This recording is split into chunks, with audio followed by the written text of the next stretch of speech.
आप सभी सत्संग प्रेमियों को जय श्री राधे, जय श्री कृष्ण। आपने अभी तक हमारे चैनल जय मां ललिता को सब्सक्राइब नहीं किया है तो आज ही सब्सक्राइब करें। नित्य नए प्रवचनों का घर बैठे आनंद लें। वीडियो आपका बन रहा है YouTube में, बार बार देखा जा सकता है। आज से 50 वर्ष बाद भी अगर आपके बेटे पोते देखना चाहें तो आपको देख सकते हैं। दूसरे चैनलों में जो कथाएं आती हैं वो तो जब तक कथा चलती है तभी तक दिखेगी, लेकिन ये जो चल रही है 50 वर्ष बाद भी अगर देखना चाहेंगे देखेगी। इसलिए इसके सदस्य बने। आज 2.5 लाख लोग करीब इसको सुन पा रहे हैं। हम चल रहा है अपने अपने मोबाइल में।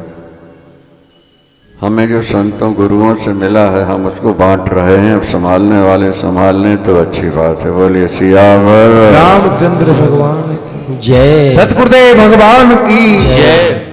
गुरुर् ब्रह्मा गुरुर्विष्णु गुरुर्देवो महेश्वरः, गुरु साक्षात् परब्रह्म तस्मै श्री गुरुवे नमः। खण्डमण्डलाकारं व्याप्तं येन चराचरं तत्पदं दर्शितं येन तस्मै श्री गुरुवे नमः।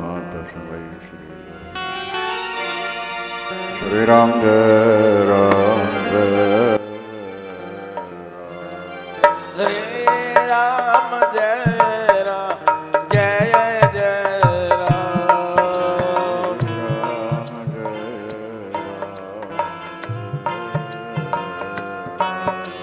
हरे राम जय राम जय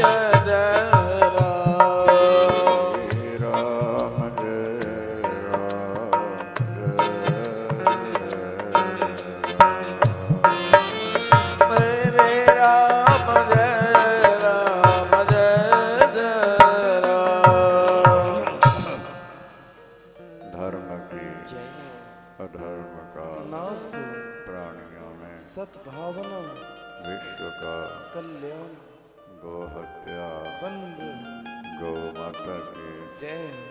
ब्रह्मलीन धर्म सम्राट स्वामी श्री दत्तात्रेय जी महाराज की जय।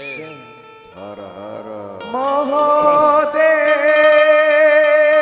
शिवा के बिहारी लाल की जय, सतगुरुदेव भगवान की जय। प्राणी सुख की ओर आकर्षित क्यों होते हैं, इस पर भी विचार है शास्त्रों में। समाधान यह है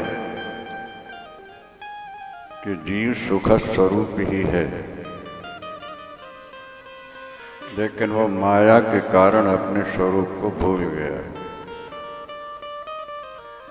और भटक रहा है, उस खोज रहा है कि वो सुख कहाँ कैसे मिल जाए। संसार में कोई प्रिय वस्तु मिलती है, दिखती है, व्यक्ति आकर्षित होता है, सोचता है यही सुख है, लेकिन प्रकृति में पूर्ण सुख नहीं है, बिंदु मात्र सुख है। पूर्ण सुख परमात्मा में है या आपकी आत्मा में। उदाहरण ये है, जैसे आप अस्वस्थ होते हैं, बीमार होते हैं तो छटपटाते हैं, दवाइयाँ खाते हैं स्वस्थ होने। आप स्वस्थ क्यों होना चाहते हैं, बीमार क्यों नहीं रहना चाहते? बोले स्वस्थता का के आनंद का अनुभव हम कर चुके हैं और अस्वस्थता के कष्टों से भी हम अनुभव कर रहे हैं। हम कष्टों से सदा के लिए अपने को मुक्त करना चाहते हैं। स्वस्थता का अनुभव कर चुके हैं, इसलिए अस्वस्थ होने पर हम पुनः स्वस्थ होने के लिए प्रयास करते हैं। ठीक इसी तरह हम आनंद स्वरूप थे, माया के कारण आनंद हमारा छुप गया। उस आनंद को पुनः प्राप्त करने के लिए हम प्रयास कर रहे हैं। जहाँ कहीं जरा सा सुख मिलता है हम वहीं चिपट जाते हैं, वहीं आकर्षित हो जाते हैं। लेकिन संसार में पूर्णता नहीं है। आनंद की पूर्ण जो अभिव्यक्ति है वो अपने स्वरूप में है या परमात्मा में। इसलिए दो ही मार्ग पहले भी हमने आपको बताया कि भक्त भगवान में सुख देखकर उनकी ओर आकर्षित होते हैं, और वेदांती लोग आत्मा सुख स्वरूप है ऐसा मानकर उनकी खोज करते रहते हैं। रास्ते दो हैं, मूल एक ही। भगवान अखंड अनंत आनंद स्वरूप। हम आत्मा को पहचान लें तो आनंद मिलने लगेगा, और परमात्मा को प्राप्त कर लें तो भी मिलने लगेगा, क्योंकि मूल में दोनों एक ही है। ये देखो ब्राह्मण देवता बैठे हैं, भागवत पाठ कर रहे हैं, इनका भी सम्मान करते रहना चाहिए। ये बेचारे संस्कृत पढ़ पढ़ के भागवत का प्रचार प्रसार करेंगे, भक्ति का प्रभाव होगा। ब्राह्मण तो वैसे ही पूज्य है, पर जो अनुष्ठान में बैठे हों तो विशेष पूजनीय हो जाते हैं। वृंदावन लाल की जय। तो हम मूल में सुख स्वरूप ही हैं, ये वेदांत की घोषणा है। थोड़ा कठिन है। भगवान आनंद स्वरूप है, ये बात समझ में जल्दी आ जाती है। वृंदावन के प्रधान देवता आनंद कंद परमानंद भगवान कृष्णचंद्र। कलाकंद, मिठाई में कोई कलाकंद होता है क्या? जी अच्छा? कलाकंद होता है, हाँ, पनागर में मिलता है। अच्छा, अच्छा लगता है, बहुत मीठा होता है कलाकंद। तो वो ये मावे से बना है तो उसका नाम कलाकंद है, और जो आनंद से बना है उसका नाम आनंद कंद है। भगवान कृष्णचंद्र जो है वो आनंद कंद भगवान की जय हो, जय। तो जब मावे से बने कलाकंद में इतना स्वाद है तो आनंद से बने कलाकंद में कितना स्वाद नहीं होगा, कल्पना करनी चाहिए। भगवान आनंद कंद है, केंद्र है, सुख स्वरूप है। पर यह है कि हम बचपन से ही अज्ञानियों में रहे, और जैसे वो विषयों की ओर दौड़ते रहे वैसे हम भी दौड़ने लगे। हमने हमेशा सुख बाहर देखा, और बाहर का जो सुख है वो स्थायी नहीं, पूर्ण नहीं, स्थायी भी नहीं है और पूर्ण भी नहीं। पूर्ण सुख परमात्मा में, और वो आपके अंदर ही बैठे हुए हैं। ईश्वरः सर्वभूतानां हृदयेषु अर्जुन तिष्ठति। तिष्ठति। भगवान कृष्ण कहते हैं ईश्वर सबके हृदय में बैठा हुआ है। तो वेदांत की दृष्टि से या भक्ति की दृष्टि से अंतर्मुखता जरूरी है दोनों के लिए। अंतर्मुखता मतलब इंद्रियों का मुख अभी बाहर है,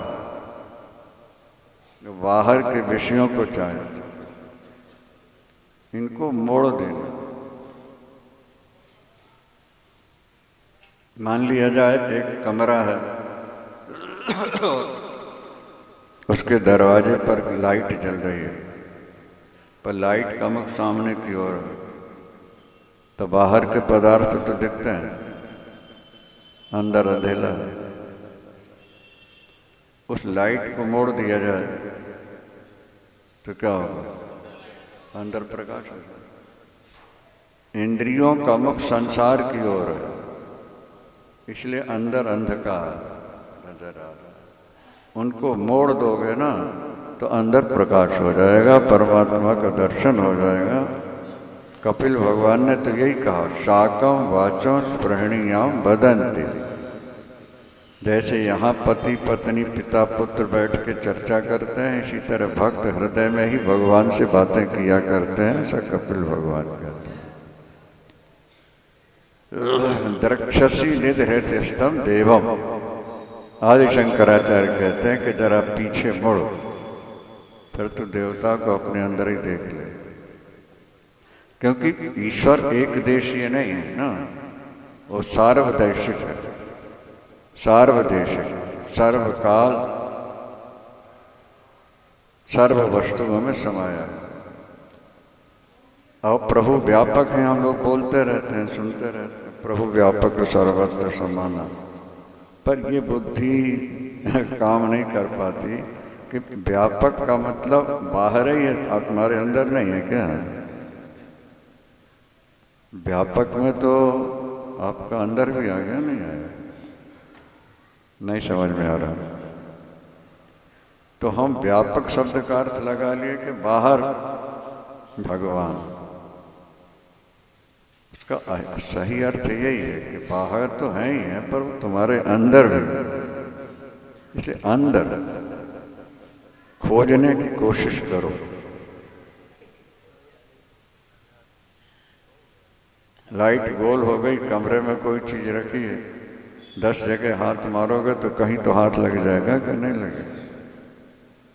इसी तरह अंदर अंधेला है, आप अंदर मुख होकर के उस अनंत प्रकाश स्वरूप परमात्मा को देखने की कोशिश तो करो। जैसे सूर्योदय होता है, अंधकार मिट जाता है, तो आपके हृदय में भी सूर्य के भी सूर्य परम पिता परमात्मा है, वो जब प्रकट होंगे तो आपके अंदर का अंधकार समाप्त हो जाएगा। लेकिन ये होगा तभी जब आप अंदर खोजना प्रारंभ करें।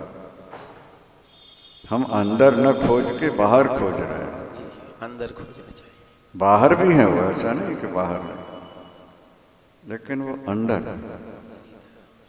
ईश्वरः सर्वभूतानां हृदयेषु तिष्ठति, भगवान तो अंदर ही विराजमान होता है। अब वहां वृत्ति नहीं जा पा रही, इसलिए भगवान ने सोचा भाई तुम अंदर मुझे नहीं देख पाते हो तो मैं तुम्हारे लिए बाहर आ जाता हूँ, चलो बाहर ही मुझे देखने लगो, तब भी तुम्हारा कल्याण हो जाएगा। भक्त वत्सल भगवान की जय। वही जो हृदय में बैठा ईश्वर है वो आनंद कंद परमानंद ब्रजेंद्र नंदन भगवान कृष्ण है, भगवान राम है, भोलेनाथ है, परम्बा भगवती है, सब उन्हीं का ईश्वर है। भक्त वत्सल हैं। उन्होंने जब देखा कि अंदर मुड़ नहीं पा रहे, अंदर मुझे खोज नहीं पा रहे, ये बाहर ही आनंद खोज रहे हैं, तो भगवान ने कहा हम बाहर आ जाते हैं, तुम बाहर ही हमको देख लो, तुम्हें बोध हो जाएगा, तुम्हारा कल्याण हो जाएगा। तो बाहर जो लीला भगवान ने की है वो असल में अंदर आने का ही रास्ता है। हम दो जगह फंसे हुए हैं, नाम और रूप, दो व्यक्ति फंसा हुआ। शक्लों में हम फंसे हुए हैं, उनके नाम से फंसे हुए हैं। तो भगवान ने कहा फिर हम भी एक शक्ल बना लेते हैं और अपना नाम रख लेते हैं। उन शक्लों को, रूपों को, नामों से मन को हटाने के लिए भगवान ने अपनी शक्ल प्रकट की और अपना नाम भी रख दिया, इस तरफ आ जाओ।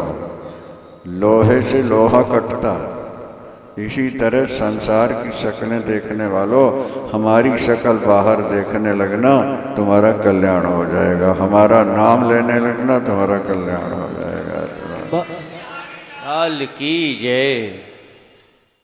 व्यक्ति खेल कूद में बहुत खुश होता है, तो भगवान ने कहा चलो होली में हम भी तुम्हारे साथ खेल लेते हैं, तुम्हारा मन हमारी ओर किसी तरह आकर्षित हो। मन ईश्वर की ओर आकर्षित हो, इसके लिए भगवान ने लीला की।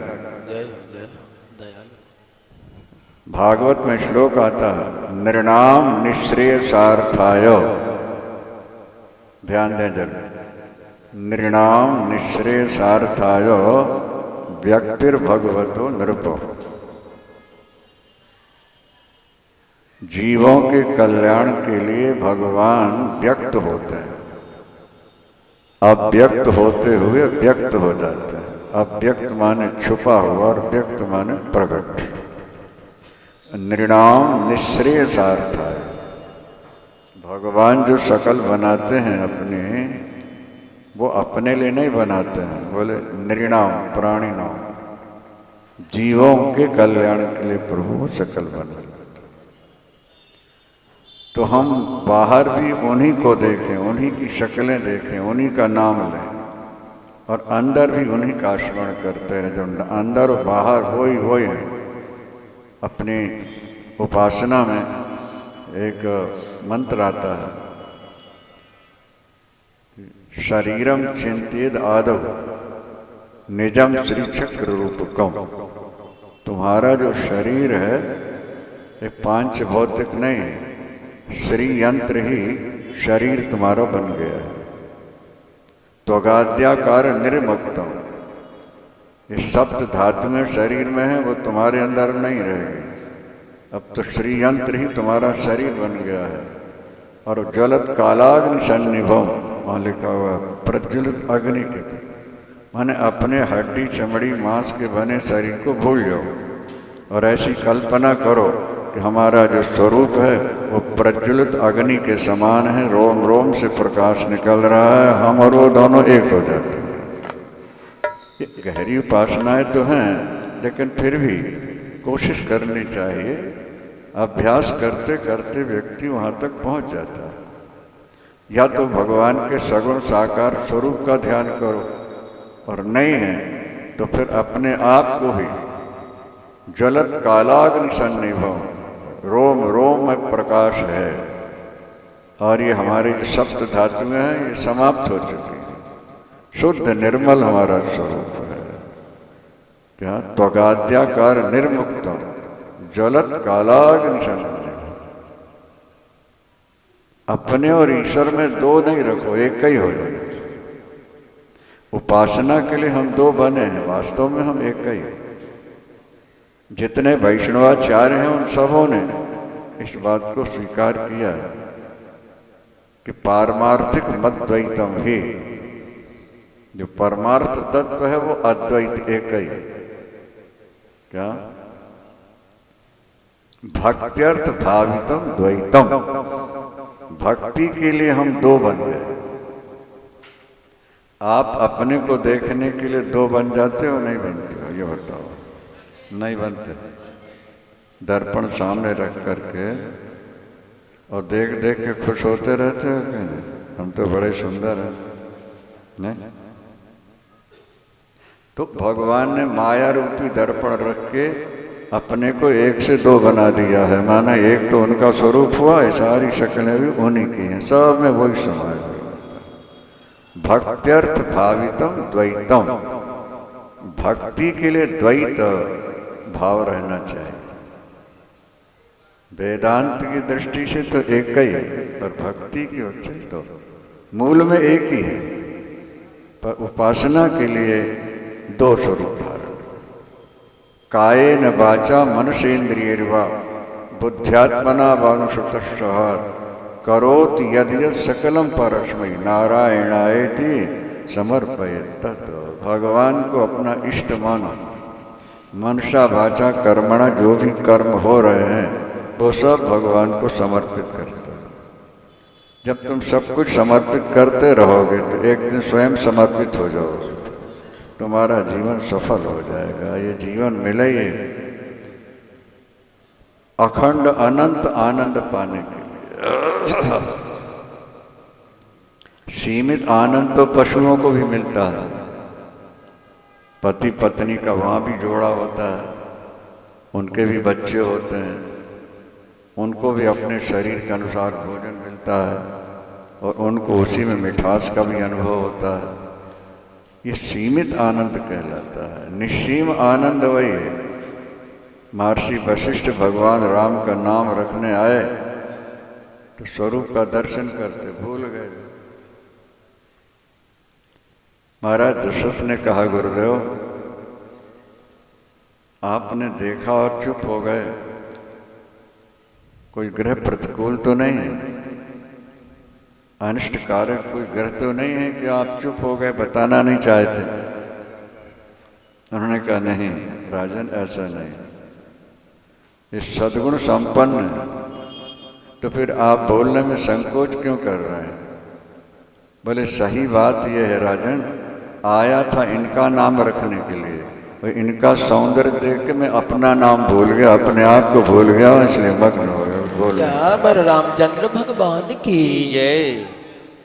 ये क्या है जिनको आप पुत्र मान रहे हैं? बोले, जो आनंद सिंधु सुख राशि, जो आनंद सिंधु सुख राशि, करते त्रैलोक सुपासी, करते त्रैलोक सुपासी। समझने की कोशिश करनी चाहिए। जैसे जल में आपने सलाई डाली, निकाला, थोड़ा सा बिंदु यहाँ दिखता रहता है, बाकी तो गिर जाता है ना, एक बिंदु शिकर कहलाता है। तो संसार में जितना सुख है वो शिकर, जैसे सलाई के नीचे बिंदु है, बिंदु मात्र सुख त्रैलोक को भावुक बनाए बैठा है। लोग पागल होकर के विषयों की ओर दौड़ रहे हैं। और ये राम क्या है? ये बोले आनंद सिंधु। सिंधु माने समुद्र, ये आनंद के समुद्र है। और विषयों से ममता से जो सुख मिलता है वो शीकर का एक कण है। अब विद्वान लोग यही कल्पना करते रहते हैं, विचार करते रहते हैं कि जब बिंदु में इतना आनंद है तो सिंधु प्राप्त हो जाए तो फिर आनंद की सीमा क्या रहेगी। और इसीलिए फिर वो सब घर द्वार छोड़ करके, जो वर्तमान का सुख नहीं छोड़ेगा उसे भविष्य में अनंत सुख नहीं मिल सकता। अगर भविष्य में अनंत सुख प्राप्त करना है तो वर्तमान का स्वल्प सुख छोड़ना ही पड़ेगा। आप छत पर जब चढ़ना पहुंचना चाहते हैं तो सीढ़ी पर पैर रखा आपने और वहीं खड़े रहिए, पहुंच जाएंगे। छोड़ना पड़ेगा क्या? नहीं। स्टेप पैर रखा, दूसरा रखा, पहला छोड़ा, फिर दूसरा छोड़ा, फिर पैर, छत पर पहुंच गए। और सीढ़ी ना छूटे तो छत पर कैसे पहुंचे? इसी तरह जब वो विषयों का सुख नहीं छोड़े तो ईश्वर का सुख नहीं मिलेगा। आत्मात्म जात गृहवृत्त जनेषु शक्य दुष्प्राप। भागवतकार लिखते हैं, जो परिवार में आसक्त हैं उन्हें ईश्वर का बोध होना कठिन से कठिन। हाँ, आप जो आज भजन कर रहे हैं ये व्यर्थ नहीं जाएगा, लेकिन इस तरह का व्यर्थ अनेक जन्मों के बाद सिद्धि दिलाएगा। और अगर आपने संसार का सुख छोड़ दिया तो इसी जन्म में अभी भगवान का दर्शन होगा, आपका जीवन धन्य धन्य होगा। सतगुरुदेव भगवान की। गीता में दोनों तरह के वचन मिल जाते हैं। त्यागात शांतिरनंतर, यहां त्याग हुआ वहां शांति भगवान। और अनेक जन्म संसिद्धि, ये वाक्य भी गीता ही में है। एक और कहा जा रहा कि तत्काल आपको आनंद मिल जाएगा, त्याग हुआ और आनंद मिला। और दूसरी ओर भगवान करे अनेक जन्म संसिद्धि, कई जन्म तक साधना करोगे तब सिद्धि मिलेगी। तो जिस गति से हम चल रहे हैं मालगाड़ी से या बैलगाड़ी से, तो दिल्ली पहुंचने में काफ़ी टाइम लग जाएगा। अब प्लेन से जा रहे हो तो हाँ, इसे तीव्रेण भक्ति योग, भागवत का वचन है, तीव्रेण भक्ति योग, तीव्र भक्ति योग होना चाहिए। जहां तक हो सके विषयों का त्याग, ममता का त्याग और ईश्वर का चिंतन। आप लोगों की सीमा छोटी है, हमारी सीमा बहुत बड़ी है, क्योंकि हमें हर 7 दिन के बाद हजारों लोगों से मिलना होता है। लेकिन जिससे भी बात होती है दिल में छाले नजर आते हैं। किसी ना किसी समस्या से हर व्यक्ति दुखी है, क्या जानना। और हमारे लिए समस्या यह है कि हमें सुनाना भी पड़ता है, कथा भी सुनानी पड़ती है और फिर आपकी भी सुननी पड़ती है। दूसरे संत महान तो गद्दी पर बैठे हैं, आए तो थापड़ा देते रहे, आशीर्वाद प्रसाद है, वहाँ तो परेशानी ज़्यादा नहीं है। पर यहाँ कथा भी सुनानी दोनों समय और फिर लोगों से संपर्क भी, ये बहुत कठिन है। पर जिससे भी बात किया, जिसने भी हमसे बात की, एक न एक समस्या से वो व्याकुल नजर आता। और इसलिए गुरु नानक देव जी ने कह दिया, दुखिया नानक सब संसार। क्या? दुखिया नानक सब संसार। सगल सृष्टि को राजा दुखी है, सारे विश्व का राजा भी दुखिया दुखी। हरि का नाम जपत सोई सुखिया। पहले हम सुना चुके हैं, गुरु ग्रंथ साहिब में 8344 बार हरि नाम आया, 1371 बार प्रभु नाम आया, 2533 बार राम नाम आया, 471 बार गोपाल नाम आया, 451 और 450 बार गोविंद नाम आया। ऐसा क्यों? हर ग्रंथों में ये बात कही गई है कि तुम प्रभु की शरण लो तो कुछ शांति का लो। जब तक तुम संसार से सुख चाहते रहोगे, कितना ही भजन कर लो, जीवन में शांति नहीं मिलेगी। जय। भागवत का सार है 11वां स्कंद, उसमें सारी बातें विस्तार से कही। तुम सदा सुख चाहते हो? बोलो भाई, नहीं चाहते? हाँ, तो संसार से सुख लेने की इच्छा छोड़ दो। उन्होंने पूछा, हम सदा सुखी रहें, इसका उपाय क्या है? तो भगवान ने कहा, संसारी सुख छोड़ दो, सुख ही सुख मिलेगा। अब बताओ, हम सुख पाना चाहते हैं, भगवान सुख छोड़ने की बात करते। यही तो स्थिति है। सुख दुख जो भी जीवन में आ रहा है उनको छोड़ते दो। दुख भी हो तो हाय हाय नहीं करना, और ज्यादा सुख मिले तो भंगड़ा भी नहीं पड़े। सुखम सुख दुखात जया। और दुख क्या है? हम दुख नहीं चाहते, पीछा नहीं छोड़ता। बोले तुम्हारे मन में भोगों की इच्छा ज्यादा है और वो मिल नहीं रहे, इसलिए तुम्हारे मन में तनाव। ये भगवान कह रहे हैं। दुखम काम सुखापेक्षा,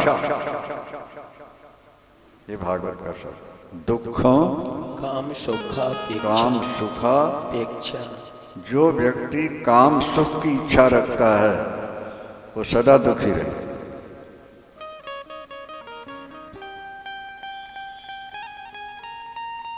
गीता में भगवान क्या कहते हैं? ये ही संस्पर्शजा भोगा दुख योनय एवते। उत्पत्ति स्थान को योनि कहते हैं। क्या?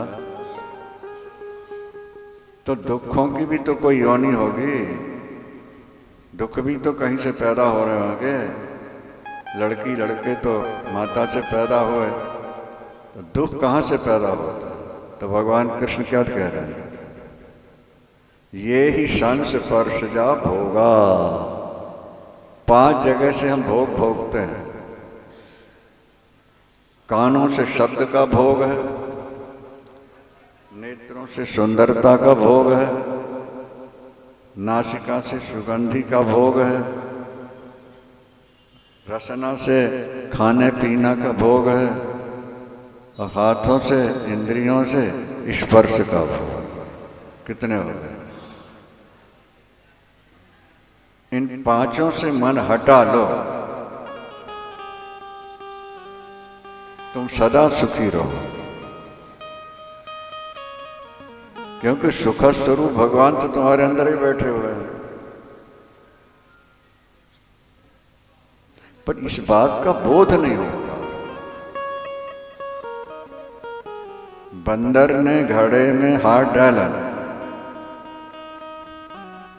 उस समय हाथ पतला था, जब डाला चने भर लिए, निकालने लगा तो निकला नहीं। घड़े का मुख छोटा था। अब बंदर का लालच क्या है? चने छूटे नहीं, और समझ में आ रहा नहीं? अगर वो चने का लालच छोड़ दे, आसानी से हाथ बाहर आ जाए। चने छूटे नहीं, हाथ निकल आए। इसी चक्कर में हमेशा के लिए बन गया बेचारा, मदारी न चाहता रहता। आज का जीव यही चाहता है कि संसारी भोग छूटे नहीं, ममता छूटे नहीं, मोह छूटे नहीं, पारिवार छूटे नहीं, और भगवान मिल जाए, शांति मिल जाए। दोनों चीजें एक साथ नहीं हो सकती। दुई की हो एक समय भुआलो, हसब ठटा फुलायब गालू। हसब ठठाए फुलाओ गालू। रामायण में लिखा, 2 चीजें एक साथ नहीं हो सकती। गाल फुला भी लो खिलखिला और ठहाका मार के हंस भी लो। बोलो, या तो गाल फुला लो या ठहाका मार, एक ही हो। एक ही होएगा। या तो संसारी सुख भोग लो, उससे दूर रहोगे, या इनको त्याग दोगे, वो मिल जाए। वो लोग पागल नहीं है जिन्होंने राजपाट त्याग दिया। क्या? ऋषभ देव भगवान की पत्नी जो थी, इंद्र की बेटी थी, जो व्रत कभी होता ही नहीं। देवता हमेशा जवान रहते, और 100 बेटे हैं, और पूरी एशिया का राज्य है, और सबको त्याग के लंगोटी लगा के, और जंगल में जाके लंगोटी फेंक। तभी से नागा बाबा चल पड़ा। लंगोटी भी उन्होंने त्याग। सिद्धियां उनके सामने आई हैं, जो मांगो मिल जाएगा, उनका नहीं चाहिए। आजकल तो बाबा लोग चमत्कार दिखा के चेले बनाने की कोशिश करते हैं, लेकिन सही शास्त्र ये कहते हैं कि सिद्धियों से बचो, तब आगे बढ़ पाओगे। क्योंकि सिद्धियों में होगा चमत्कार, और चमत्कार से होगा नमस्कार, और नमस्कार से होगा अभिमान, अभिमान से हो जाएगा पतन। इसलिए सिद्धियों पर भी उन्होंने छोड़ दिया। अब कल्पना करो, पूरे एशिया का राज, इंद्र देवताओं के राजा इंद्र की बेटी पत्नी, और 100 पुत्र पौत्र, शरीर सुंदर स्वस्थ निरोग, और सब छोड़ के जा रहे। अभी तो बुढ़िया नहीं छोड़ी जा रही, बूढ़ा नहीं छोड़ा जा रहा, बच्चे नहीं छोड़े जा रहे। उनको देखो, बस यही हम उलझे पड़े। चने छूटे नहीं और हाथ निकल आए। परिवार न छूटे, परिवार की ममता न छूटे और भगवान मिले। आप भजन कर रहे हो, अच्छा है, व्यर्थ नहीं जाएगा, लेकिन जिस गति से चल रहे हो ये कछुए वाली गति है, ईश्वर के मिलने में विलंब हो। इसलिए भागवत में भक्ति के साथ तीव्र शब्द दिया गया, तीव्रेण भक्ति योगे, तीव्रया मई भक्ति आज। जहां भक्ति का नाम उसमें तीव्र शब्द, तीव्र भक्ति नहीं समझ। भाई प्लेन से आप जा रहे हो, तीव्र गति है क्या नहीं? 12 घंटे की प्लेन की यात्रा और 1 घंटे में प्लेन की यात्रा। ट्रेन 12 घंटे में जहां पहुंचेगी, प्लेन गति तीव्र है। और सामान्य गाड़ियों में चल पड़े तो और 12 के 24 लग जाएंगे, और बैलगाड़ी में चल पड़ो तो फिर तो महीनों लग जाएंगे। तो अभी जो भक्ति हो रही है वो तीव्र गति से नहीं, मंद गति से। थोड़ा बहुत भज लिया, पूजन कर लिया, फिर गपशप लगाते रहे, पड़े रहे। तुलसीदास जी दोहा लिखते हैं बहुत अच्छा,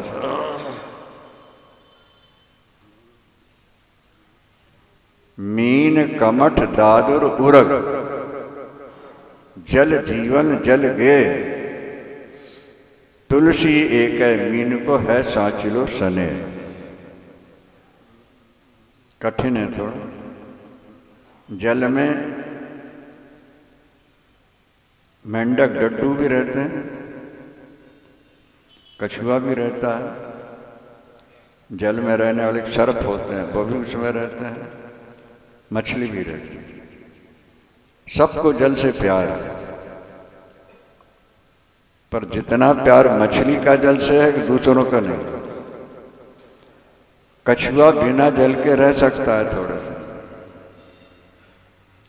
क्या डड्डू भी बिना जल के, बोलो भाई, सर्प भी जल का सर्प जो हो बिना जल के, लेकिन मछली, हाँ। तो तुलसीदास जी कहते हैं उपासना वो होनी चाहिए। सामान्य रूप से तो सबके अंदर भाव है, भाव ना हो तो घर छोड़ के यहाँ क्यों आते, लेकिन वो मंद गति का, सामान्य गति का, तीव्र भक्ति, उसी में डूब जाना। अष्टावक्र आप लोग YouTube में सुने रहे होंगे, 80 घंटे का प्रवचन है। बड़े बड़े संतों ने भी ये कहा कि जो आपने कह दिया उससे आगे और क्या हो सकता, क्या जाना। उसमें पहले ही लिखा हुआ है विषयान विश्वत त्यज, पहले ही श्लोक, मुक्तिम इच्छश्चेता। जनक से अष्टावक्र कहते हैं कि अगर आप मुक्ति चाहते हैं, अखंड शांति चाहते हैं, तो मुक्तिम इच्छश्चेतात विषयान विषवत त्यज, विषयों को विष समझ के त्याग दो। और विषय हम समय सबसे ज्यादा मीठे लग रहे हैं, यही समस्या है ना, यही भुलावा। भगवान और संत शास्त्र सब यही कह रहे हैं कि विषय जो है ये विष है। एक संत ने तो बड़ी अच्छी बात नैमिषारण्य में कही, बहुत पुरानी बात है लेकिन वो दिमाग में बैठ गई। उन्होंने कहा देखो भाई, विष में 2 अक्षर और विषय में 3 अक्षर, इसका मतलब है कि विष से 1.5 गुने ज्यादा खतरनाक विषय है। बोलो वृंदावन बिहारी लाल की जय। समझ में आया नहीं आया? विष में 2 अक्षर और विषय में 3, इसका मतलब कि विष से विषय 1.5 गुने ज्यादा। इसलिए गीता में भगवान कहते हैं सकनो तिहैव या सोनो प्राक शरीर विमोक्षण। शरीर छोड़ने से पहले पहले जिसने काम क्रोध लोभ के वेग को रोक लिया, स युक्तः स सुखी नरः, वो सबसे बड़ा योगी है और सबसे ज्यादा सुखी। अज्ञानी जीव सोच रहे हैं हमारी इंद्रियों को विषय मिलते रहें, सुनने को बढ़िया गीत रसीले मिले, आँखों को देखने के लिए सुंदर सुंदरियाँ सुंदर मिलते रहें, सूंघने के लिए सुगंधी मिलती रहे, खाने के लिए नए नए व्यंजन मिलते रहें, गले लगाने को भी नए नए मिलते रहें, पुराने तो फीके हो जाते हैं ना। वृंदावन हरि लाल की जय। क्या समझते, हम तो यही चाहते हैं, ये मिलते रहें तो हम सुखी हैं। और भगवान कहते हैं कि अगर ये छूट जाए तुमसे तो तुम्हारे जैसा कोई सुखी नहीं होगा, तुम्हारे जैसा कोई योगी नहीं, सबसे बड़े योगी हो तुम। शरीर छोड़ने से पहले पहले इनको जो छोड़ देगा उस जैसा कोई योगी नहीं है, ऐसा कोई सुखी नहीं। अब सब कुछ उल्टा है कि नहीं? जिसे भगवान जहर कह रहे हैं हम उसको अमृत समझ रहे हैं, और हम भगवान की सुन तो लेते हैं, मानते नहीं, क्योंकि हमारी बुद्धि यही कहती है कि इंद्रियों को विषय मिलते रहे तो हम सुखी। भगवान के शब्दों में वो दुखी है, दुखम काम सुखापेक्षा, भगवान के शब्द। संसार के किसी भी विषय की कामना तुम्हारे अंदर है, तुम सबसे ज्यादा दुखी हो, तनावग्रस्त हो। समग्र कामनाओं का त्याग हो जाए, जैसे कछुआ हाथ पैर सिकोड़ लेता है, इसी तरह एक बार तुम अपनी इंद्रियों को, मन को मोड़ करके देखो तो कैसे आनंद का झरना तुम्हारे अंदर झरने लगे।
बिहारी रंग बरसे, रंग बरसे भीगे मगे बिहारी रंग बरसे, रंग बरसे भीगे मगे बिहारी रंग बरसे, रंग बरसे भीगे मगे बिहारी रंग बरसे।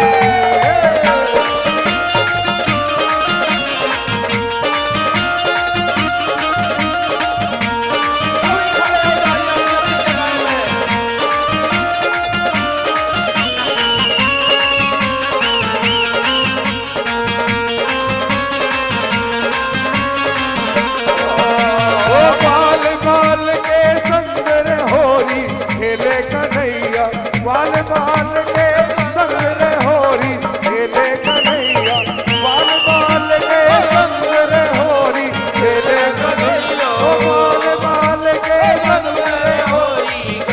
कन्हैया, बर बर के मारे पिचकारी, बर बर के मारे पिचकारी, रे बंसी बजैया रे होरी खेले कन्हैया, बाल बाल के संग रे होरी खेले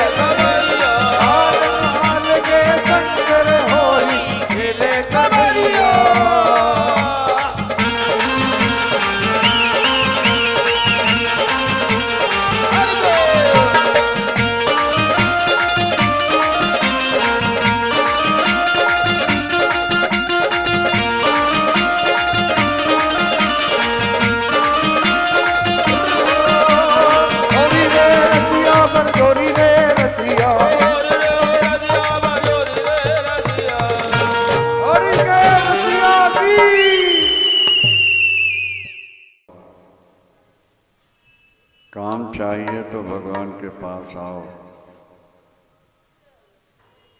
मुक्ति और भक्ति चाहिए तो भगवान की शरण में आ जाओ।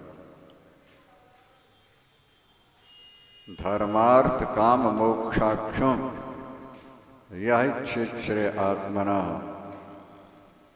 तीव्रेण भक्ति योग यजेतो पुरुषम पर। धर्म अर्थ काम मोक्ष चार पुरुषार्थ। कोई भी पुरुषार्थ तुम्हें चाहिए तो भगवान की शरण। सुदामा जी गरीब थे, बच्चे भूखों मर रहे थे, पत्नी के आग्रह से 4 मुट्ठी चावल लेकर के द्वारिका गए। सुशीला यही सोच रही थी कि प्रभु दयालु हैं, परिवार के भरण पोषण की व्यवस्था कर। देखो, जरूरत गुजारा बहुत थोड़े में हो सकता है, इच्छाओं की पूर्ति बहुत ज्यादा में भी नहीं हो सकती।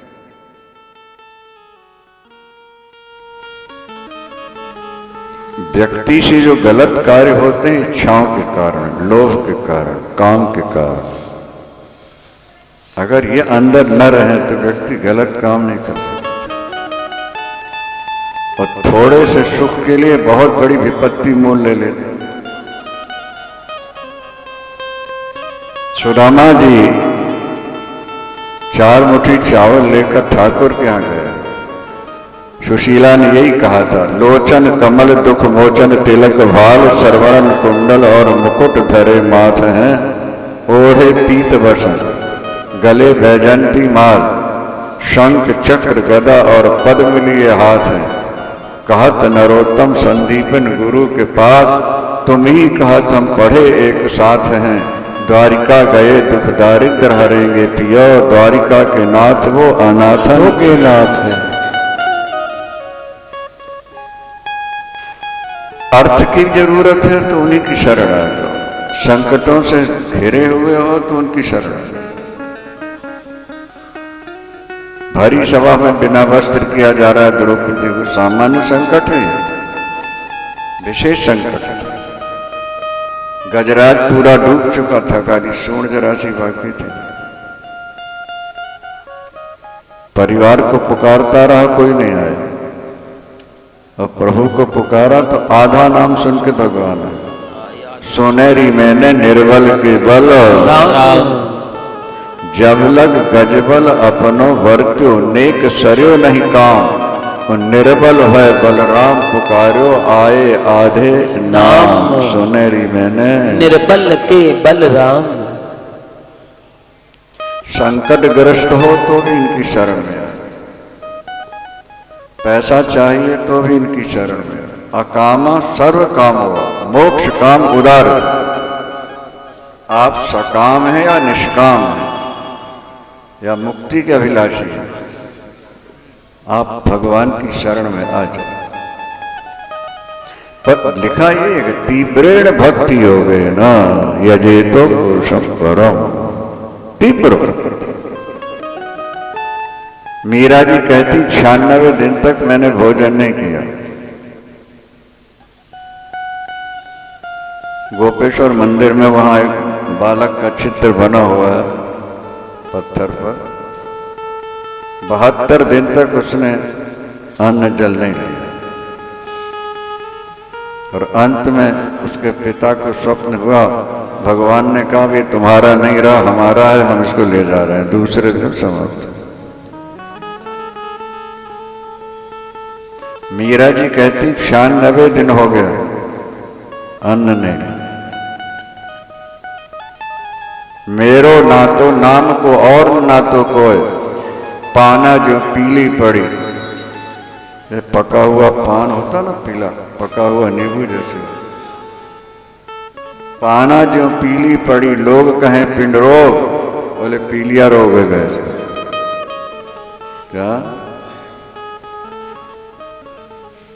पाना जो पीली पड़ी लोग कहें पिंड रोग, 96 लांघन में गीता श्याम मिलन के जो। 96 लांघन में श्याम मिलन के बाबर वैद बुलाइया। पति ने वैद बुलाया, नाड़ी देख रहे नीचे उतार। बाबल वैद बुलाइया पकड़ दिखाई मोरी बाम। मूर्ख वैद मरम का जाने पीर करे जे मान। वैद्य क्या समझेगा बेचारा। अंगुली की मूंदड़ी रे आवन लागी बाम, अंगूठी कंगन बन गई, इस तरह सूख गई।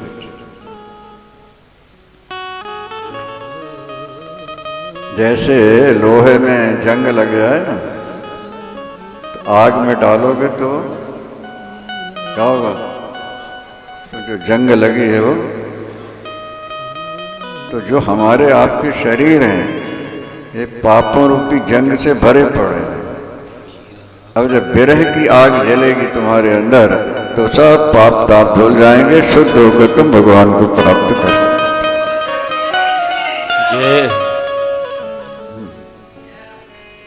लेकिन भक्ति तीव्र, तत्काल दर्शन चाहिए, सुख चाहिए तो तीव्र भक्ति, विषयों का त्याग।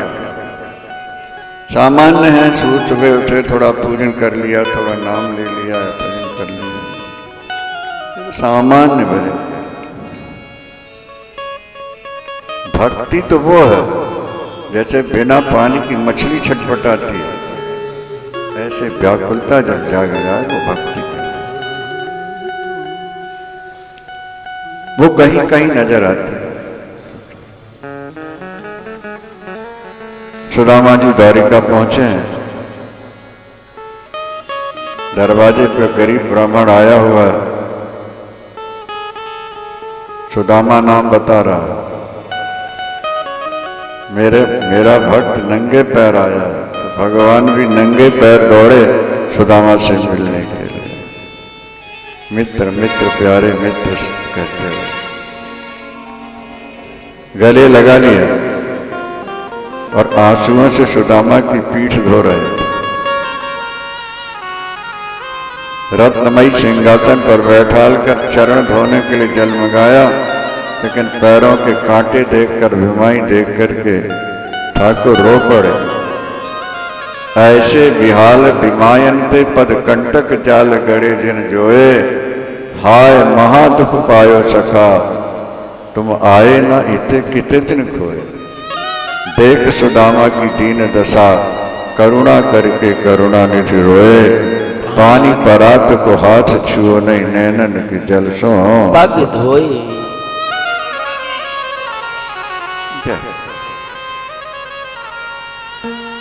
ईश्वर के प्रति एक बार समर्पित तो हो जाओ।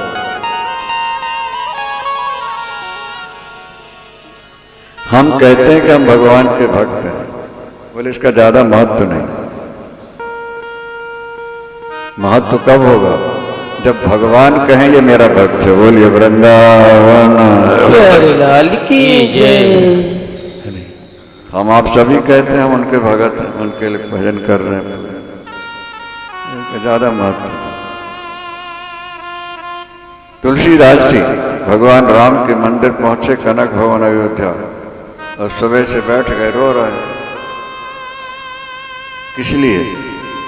बोले एक बार कहा राम तुलसीदास मेरो, आज मैं तब उठूंगा दरवाजे से जब ये कान सुन लेंगे कि प्रभु राम कह रहे हैं कि तुलसी मेरा है। बोले सियावर रामचंद्र भगवान की जय। एक बार कहा राम तुलसीदास मेरो मेरे। शास्त्र यही कहते हैं, तुम अपने को भगत माने बैठे हो। बोले इसका ज्यादा महत्व नहीं। महत्व तब होगा जब भगवान कह दें ये मेरा है, और जब पूर्ण समर्पण होगा तब प्रभु कहेंगे मेरा है। अभी तो हम परिवार के हैं, पत्नी के हैं, पुत्रों के हैं, बेटों के हैं, धोतों के हैं। हमारा मन घूम घुमा के उन्हीं में चिपका रहता है। अभी तो हम ईश्वर से दूर।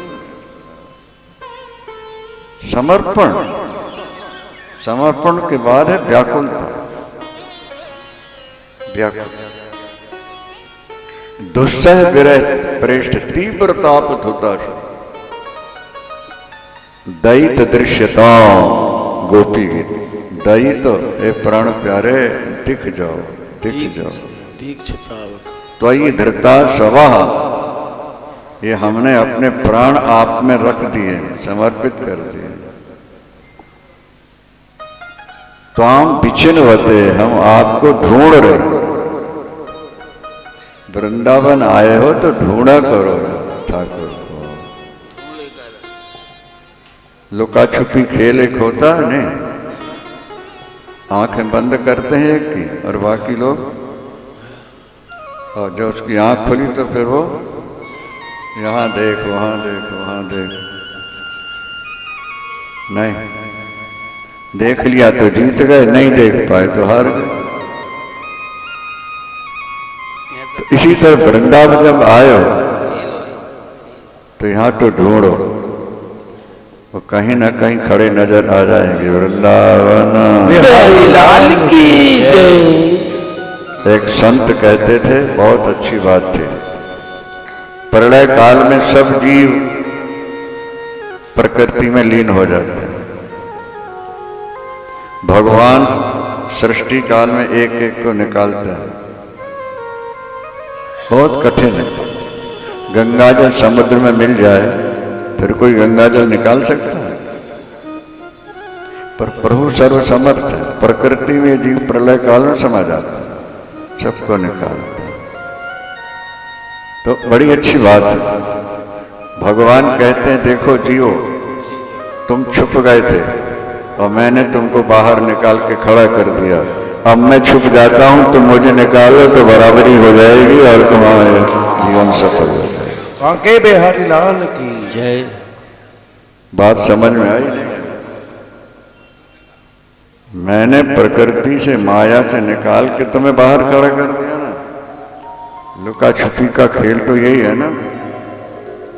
अब मैं छुपता हूं तो मुझे ढूंढ के निकाल।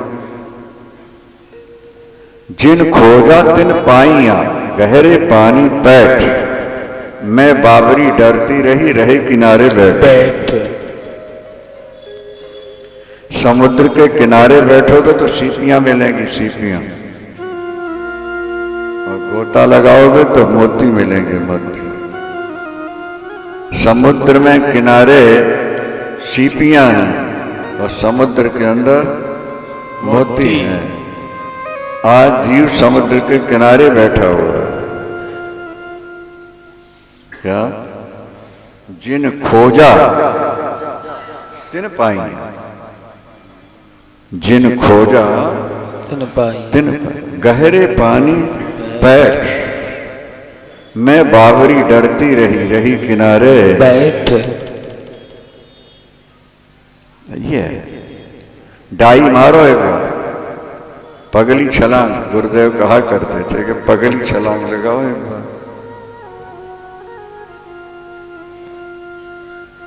हाय घर का क्या होगा, हम चले गए तो, हाय आगे चले गए तो क्या निभ पाएगा नहीं निभ पाएगा, डरते।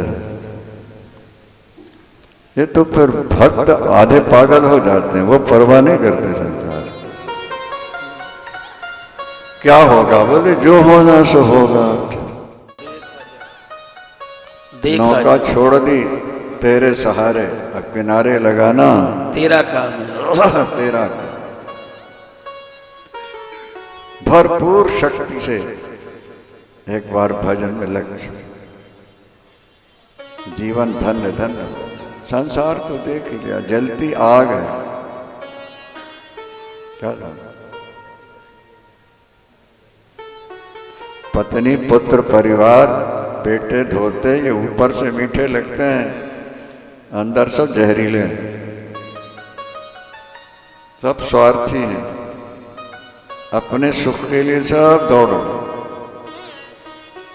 इसलिए अपना कल्याण चाहो तो आगे बढ़ो। प्रभु कितना दयालु है, परात के जल से पैर नहीं धोए, आंसुओं के जल से पैर धोए। आज तुम्हारे कोई बेटे पोते सगे संबंध इतना प्यार दिखा सकते हैं क्या? और 4 मुट्ठी चावल क्या ले लिया, झोपड़ी की जगह महल बना लिया। धन चाहिए तो भगवान की शरण, कामनाओं की पूर्ति चाहिए तो भगवान की शरण, विपत्ति में फंसे हो तो प्रभु की शरण, और दर्शन चाहिए तो भी शरण में आ जाओ। वृंदावन लाल की जय। अब नक्कुरमणि का सुना के आज विराम लेते हैं, क्योंकि लोगों के बिस्तर बन चुके हैं। कब समाप्त हो और हम भोजन करके भागें।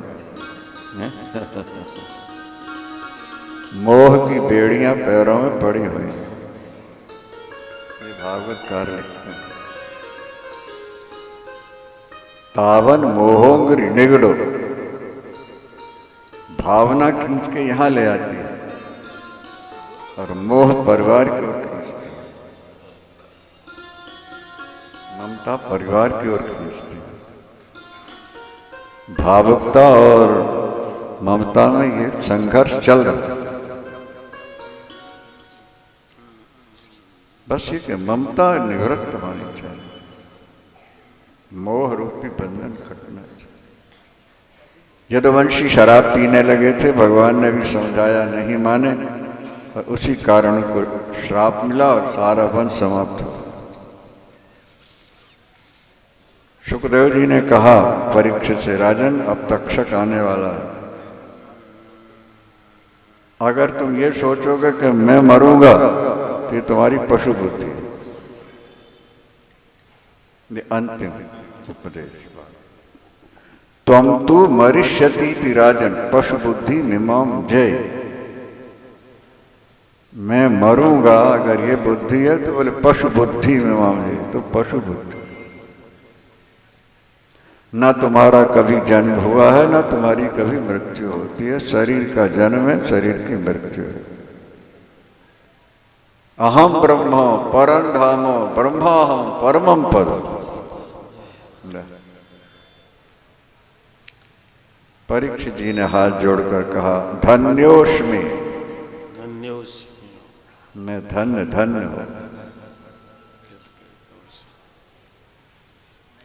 अनुगृहीतोष भवता करुणात्मना, गुरु जैसी करुणा कौन कर सकता जी? गुरु तो तुलसीदास जी हनुमान चालीसा में लिखते हैं, कृपा करो गुरुदेव की नाई। बोलिए वृंदावन प्यारी लाल की जय। जय क्या जय जय जय हनुमान गोसाई, कृपा करो गुरुदेव की। क्या बात। जय जय जय हनुमान गोसाई, कृपा करो गुरुदेव की नाई। श्री गुरु चरण सरोज रज। बरसती रहती। बस अधिकारी शिष्य सामने आ जाए तो सारा ज्ञान शिष्य के अंदर भी भर जाता है। उससे गुरु का ज्ञान घटता नहीं है। एक मोमबत्ती जल रही है, दूसरी जोड़ी वो भी जल गई, तीसरी जल, ये किसमें कोई कमी आई क्या? ज्ञान में कमी नहीं आएगी। एक बत्ती से दूसरी जलेगी, दूसरे तीसरी जलेगी, चौथी जलती जाएगी। वो ज्ञान, गुरु का ज्ञान कम नहीं होगा, बढ़ेगा। और जितने शिष्य उसको लेना चाहते हैं लेते जाएं, उनको ज्ञानी होते जाएंगे, भक्त होते जाएंगे, उनका बेड़ा पार होता जाएगा। इसलिए तुलसीदास जी ने गुरु का स्मरण किया। जय जय जय हनुमान गोसाई, कृपा करो गुरुदेव की नाई। कृपा करो गुरुदेव की नाई। जय। गुरु के लिए भी रामायण में लिखा है कि जो शिष्य का धन हरे और ज्ञान न दे, ऐसा गुरु घोर नरक में जाता है। हरे शिष्य ये भी लिखा है कि जो गुरु से द्वेष करते हैं रो नरक में सड़ते रहते हैं। जी, गुरु से निकल। जैसे पिता हर पुत्र का कल्याण चाहता है, इसी तरह गुरु हर शिष्य का कल्याण चाहता है। सारे संसार भगवान की। लेकिन जब हम ना हो तो आओ, और हम हो तो अपने घर बैठो। वृंदावन प्यारी लाल के। क्या बड़ा मुश्किल है, बहुत मुश्किल है। ठीक ही तो है। बद्रीनाथ गए कभी नहीं गए? हाँ, तपत कुंड है, हाथ डालो तो लगता है जल जाए। शाम को तो ज्यादा पता है, 6 महीना वहीं रहता है। पैदल जाता है यहाँ, 6 महीने में रोज नहाता है। तपत तो हाथ डालो तो लगता जल जाए, और छलांग मार दी तो निकलने की इच्छा नहीं होती। बोलो वृंदावन प्यारी लाल की।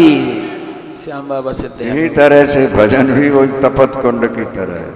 लगता है क्या होगा, कैसे होगा, और अगर पगली छलांग मार दी तो फिर निकलने की इच्छा नहीं, मौज होगी, मौज हो जाएगी। जय। क्या गुरुदेव कहा करते थे, पगली छलांग लगाओ एक बार, अस्तु तो ना जाता प्राग भूत तो देहवत्व न नक्षसी।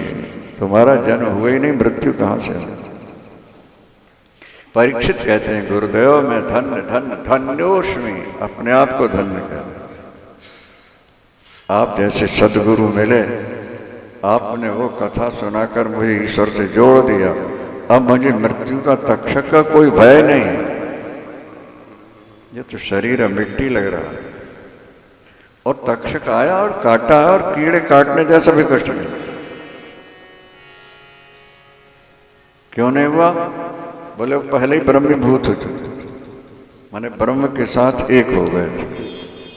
शरीर का ज्यादा भान, देह तो छोड़ना ही, हर एक की छूटती है। रो के छोड़ोगे तो बार बार रोना पड़ेगा, और एक बार हंसते मुस्कुराते छोड़ोगे तो सदा के लिए छुटकारा हो जाएगा। भाई इतना सब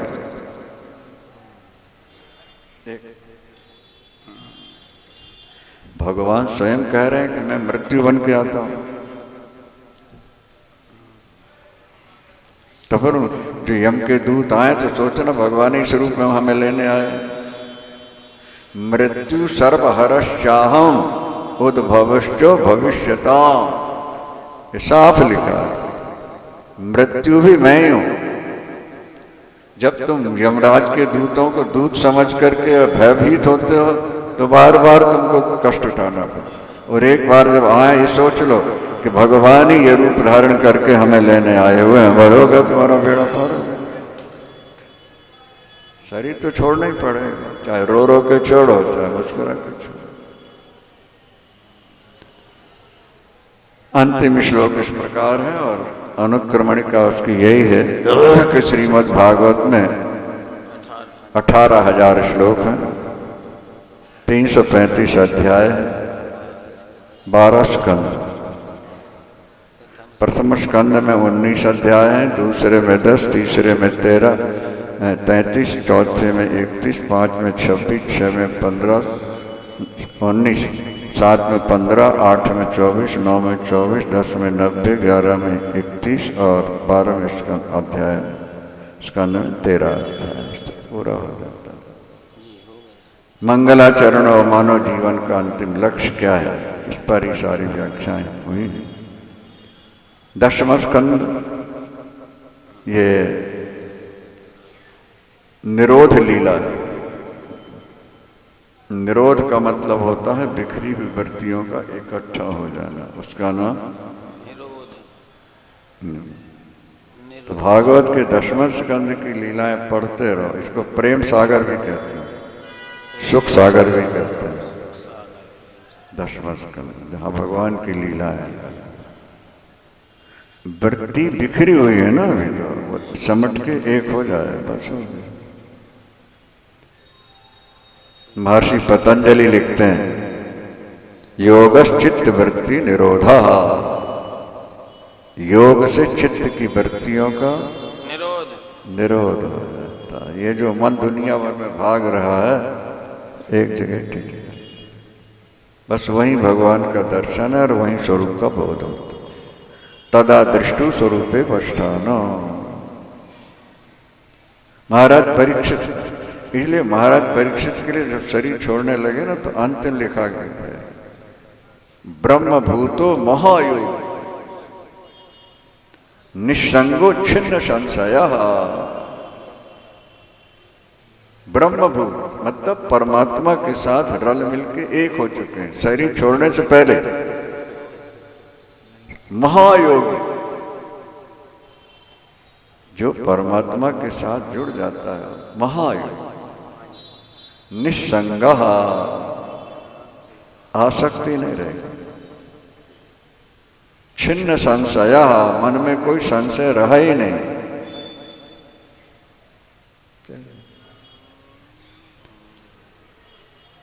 इसी के लिए इतनी कथाएं हैं, मंदिर हैं, मठ हैं, पूजन है, पाठ है, भगवान में प्रेम हो। भगवान अपने हैं ऐसा लगने लगे, धर्म अपना है ऐसा लगने लगे। गुरु तेग बहादुर जी से औरंगजेब ने कहा कि धर्म छोड़ दो, इस्लाम स्वीकार करो,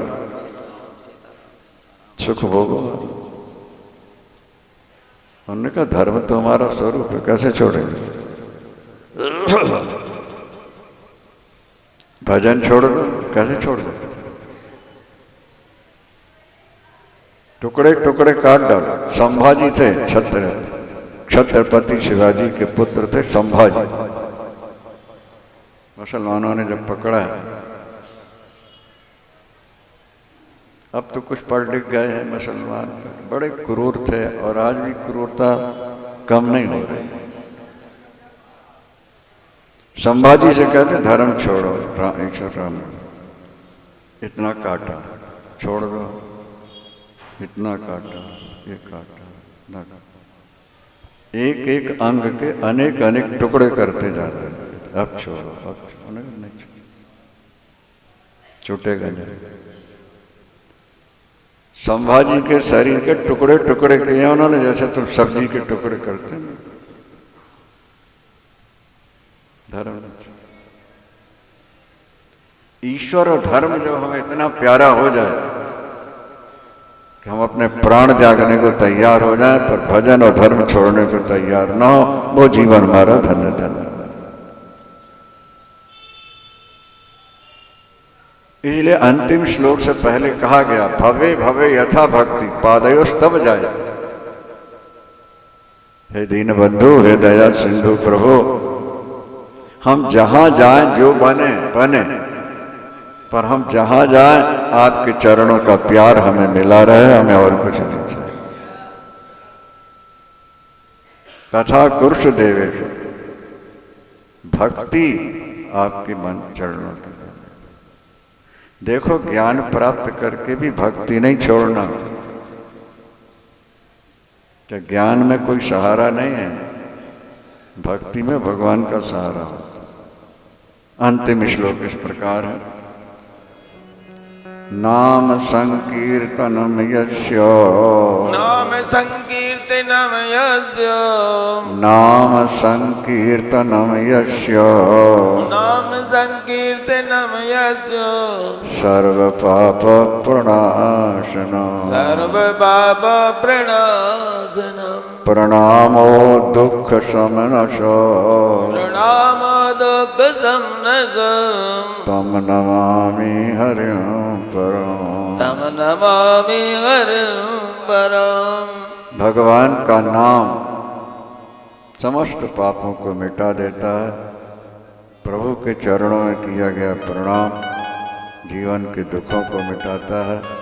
प्रभु के चरणों में प्रणाम करते हुए यही प्रार्थना करनी है कि हमें बार बार सत्संग मिलता रहे, आपकी भक्ति प्राप्त हो, स्वरूप का बोध हो, संसार से वैराग्य हो। ये सब चीज़ें मांगने की मांगो और भगवान से प्रार्थना करो कि हमारा जीवन सफल हो, उसके लिए आप कृपा कीजिए। शांति शांति शांति। सतगुरुदेव भगवान की जय। भागवत भगवान की जय। वृंदावन बिहारी लाल की वृंदावन धाम की